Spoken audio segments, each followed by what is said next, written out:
ತೇಜ್ ಪ್ರಭು ನ್ಯೂಸ್ಗೆ ಸ್ವಾಗತ.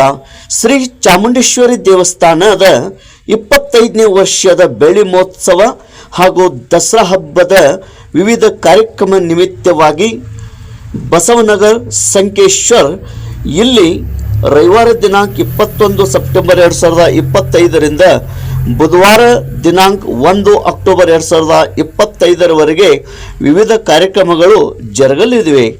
ಶರಣಿ ಶ್ರೀ ದೇವಿ ಅಮ್ಮನವರು ಜೀವನ ಪರ್ಯಂತ ಮೌನ ವೃತ್ತವನ್ನು ಇಲ್ಲಿವರೆಗೆ 20ನೇ ವರ್ಷ ಮುಗಿಸಿ 21ನೇ ವರ್ಷಕ್ಕೆ ಪಾದಾರ್ಪಣೆ ಮಾಡುತ್ತಿದ್ದಾರೆ.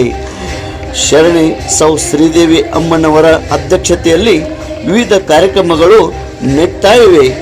ಇಂದು ಮಂಗಳವಾರ ದಿನಾಂಕ 23 ಸೆಪ್ಟೆಂಬರ್ 2025ರಂದು ಅರಿಶಿನ ಕುಂಕುಮ ಕಾರ್ಯಕ್ರಮ ಸಾಯಂಕಾಲ 6 ಗಂಟೆಗೆ ನಡೆಯಿತು.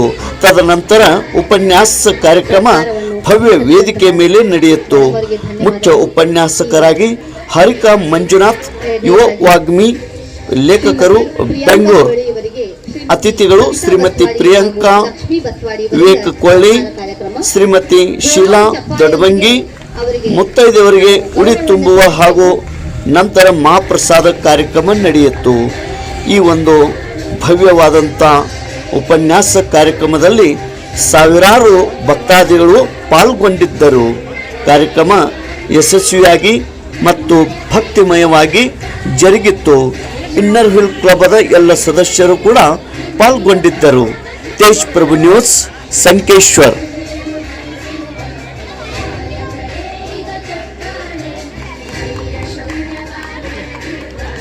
ಧನ್ಯವಾದಗಳು ಮೇಡಮ್. ವರ್ಷತ್ವ ಪ್ರಣಮಾಮಿರು ಮೂರ್ಮುಹು ರತ್ನಾಕರಾಧೌತ ಪದಾಂ ಹಿಮಾಲಯ ಕಿರೀಟಿನಿ ಬ್ರಹ್ಮರಾಜಶ್ರೀ ರತ್ನಾಢ್ಯ ವಂದೇ ಭಾರತ ಮಾತರಂ.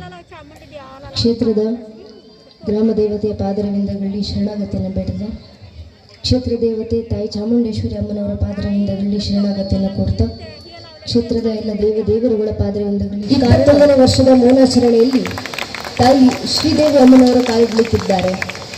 ಬಹುಶಃ 20 ವರ್ಷ ಜೀವನ ಪೂರ್ತಿ ಮಾತಾಡುವಂತ ಸಾಮಾನ್ಯ ಬದುಕಿನಲ್ಲಿರುವಂಥ ಅನೇಕ ಗೃಹಸ್ಥರಿಗಾಗ್ಲಿ ಅನೇಕ ಜನರಿಗಾಗ್ಲಿ ಮೌನದ ಸಂಕೇತ ಅರ್ಥ ಆಗೋದು ಸ್ವಲ್ಪ ಕಡಿಮೆ. ಮೌನದ ಬೆಲೆ ಎಲ್ರಿಗೂ ಗೊತ್ತು. ಆದ್ರೆ ಆ ಮೌನ ವಹಿಸಿದ ಕೂಡಲೇ ಜೊತೆಗೆ 5ನೇ ತರಗತಿಯಿಂದ ರಾಮಾಯಣ, 10ನೇ ತರಗತಿಯಿಂದ ಮಹಾಭಾರತ, 12ನೇ ತರಗತಿಯಿಂದ ಭಾಗವತ, ಇಡೀ ಜೀವನಕ್ಕೆ ಬೇಕಾದಷ್ಟು ವಚನಗಳು, ದಾಸರ ಕೀರ್ತನೆಗಳು, ಭಗವದ್ಗೀತೆ ಶ್ಲೋಕಗಳು, ಭಜನೆಗಳನ್ನ ಮಕ್ಕಳ ಬಾಯಿಂದ ಹೇಳಿಸಿ ಬೆಳೆಸಿ ಸಾಕು.